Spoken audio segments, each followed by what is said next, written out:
This is for educational use only. Our group grants permission for our instructor, Mr. Roldan Ardinis, to use this as educational material.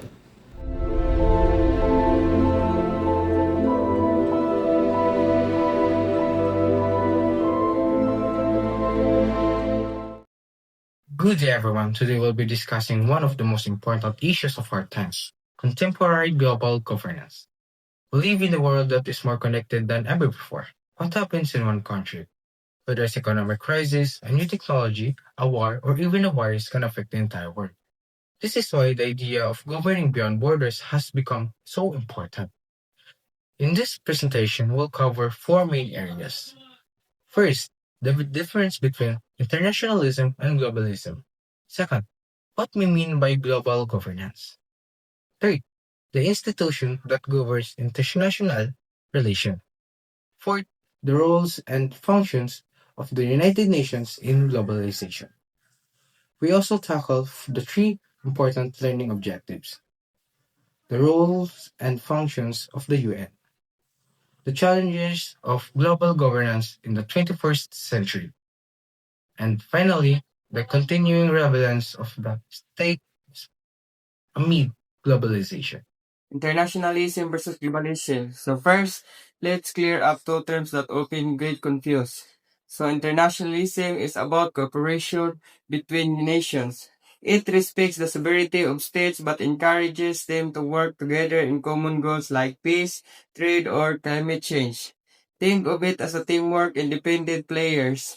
An example is the Paris Climate Agreement where nations agreed to reduce carbon emissions. Globalism, on the other hand, sees the world as deeply interconnected, almost as if national borders are less important. So it emphasizes as a global perspective where issues are seen as affecting all humanity. For example, the global response to COVID-19 wasn't just international cooperations. It showed how global supplies, chains, travel, and health system are linked. At its core, global governance means how the world is managed collectively when dealing with problems that cross national borders. Problems no single country can solve alone. Think of it like the rules of the game at the international level.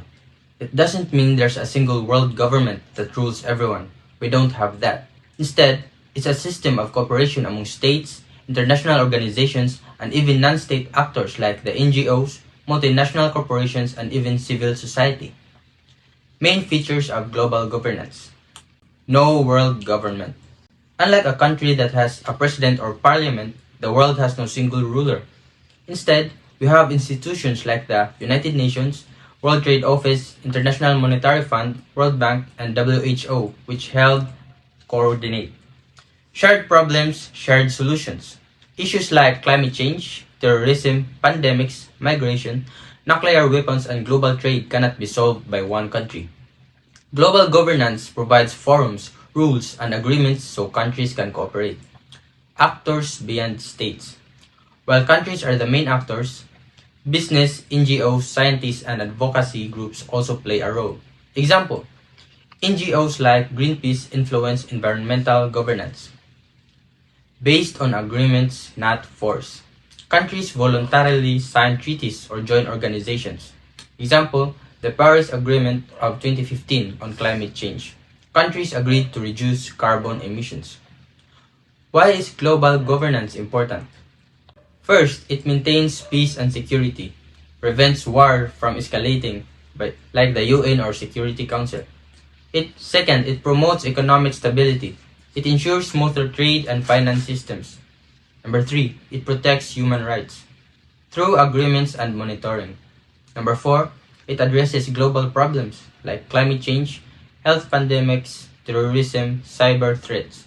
Number five, it encourages cooperation. It builds trust among nations. And so, in simpler terms, global governance is how the international community works together to manage global problems without having a single world government. It's a network of rules, organizations, and cooperation that tries to keep the world stable and fair. While governance relies on a number of institutions that help manage international relations, each plays a unique role. but together they create a network of cooperation across the world. The United Nations, or UN, is the most important and most universal body. It has 193 member states, almost every country in the world. The UN provides a platform for nations to meet, debate, and resolve conflicts peacefully. Its Security Council addresses wars and threats to peace, while agencies like UNICEF and WHO focus on humanitarian aid, health, and development. For example, during the COVID-19 pandemic, the World Health Organization coordinated global health responses and shared vital information among states. Next, we have the International Monetary Fund, or IMF. The IMF is like a financial emergency doctor for countries. When nations face severe economic crises such as currency collapses or debt defaults, the IMF provides loan and policy advice to stabilize their economies. A recent example is how the IMF supported countries like Argentina and Sri Lanka during their debt crisis. Closely linked to the IMF is the World Bank.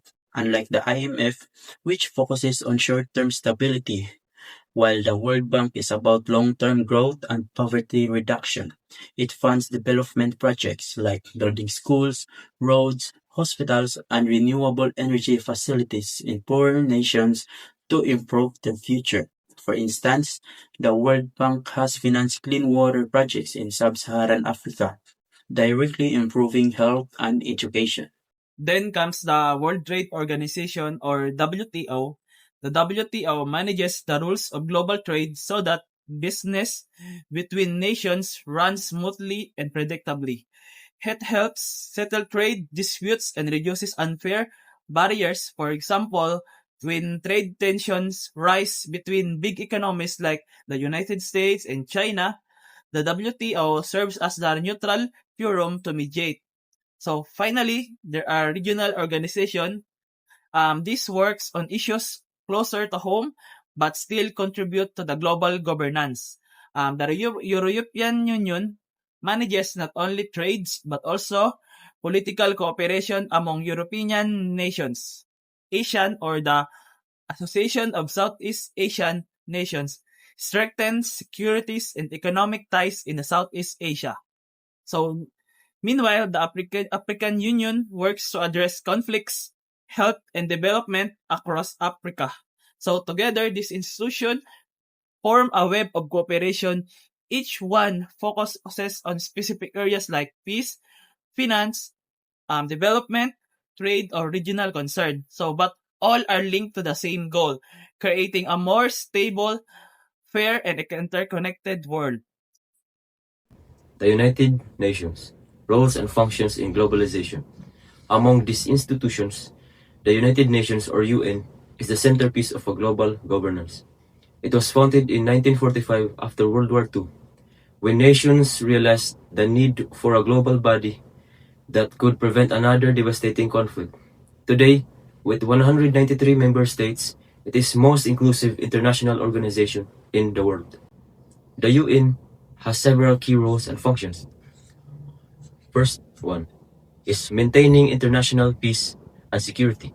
The UN helps prevent wars and manages conflicts through diplomacy, peacekeeping operations, and sanctions. For example, UN peacemakers are deployed in countries like South Sudan, Lebanon, and the Democratic Republic of Congo to protect civilians and maintain order. Number 2. Promoting human rights. The UN established the Universal Declaration of Human Rights in 1948, setting a global standard for protecting human dignity. Bodies like Human Rights Council investigate abuses and pressure governments to respect freedom such as equality, justice, and the right to life. Number 3. Delivering humanitarian aid. During natural disasters, wars, or famine, UN agencies step in to provide relief. The World Food Programme, or WFP, delivers emergency food aid, while UNICEF supports children's education, health, and nutrition in vulnerable communities. Supporting sustainable development. The UN launched a Sustainable Development Goals, or SDGs, in 2015. a set of 17 goals aimed at ending poverty, protecting the environment, and promoting prosperity by 2030s. These goals guide international cooperation on issues like clean energy, equality, and climate actions. Addressing global health issues. The World Health Organization or WHO, a specialized UN agency, coordinates global response to health crises during the COVID-19 pandemic. It provided guidance, distributed vaccines, and supported weaker health systems. Establishing international law. The International Court of Justice or ICJ, also known as the World Court, settles dispute between states according to international law. For example, it has ruled on territorial conflicts and violations of treaties. In short, the UN remains at the heart of globalization, providing a platform for cooperation, fairness, and dialogue. It is not perfect without it. The world would lack a central mechanism to coordinate solutions to shared problems. Challenges of global governance in the 21st century. Even though global governance is important, it faces serious challenges in the 21st century. Rising nationalism versus multilateralism. Many countries today are turning inward, prioritizing national interest over global cooperation. For example, when countries withdraw from climate agreements or reduce funding for international organizations, it weakens global solution. Second one, power inequality. Rich and powerful nations often dominate decision making. Developing countries, especially in Africa and part of Asia, may not have equal influence in institutions like the IMF or the World Bank, which affect fairness in global governance. Third one is climate change. Despite global agreements like the Paris Agreement, countries still struggle to cut emissions fast enough. Rising temperature, sea levels, and extreme weather events demand urgent cooperation, which is often delayed by politics and economic interests. The fourth one is terrorism and security threats. Unlike traditional wars between states, terrorism is carried out by non-state actors such as extremist groups that makes it harder for the UN and other institutions to maintain peace, since these groups do not follow international law. The fifth is cybersecurity threats. Technology has created new vulnerabilities.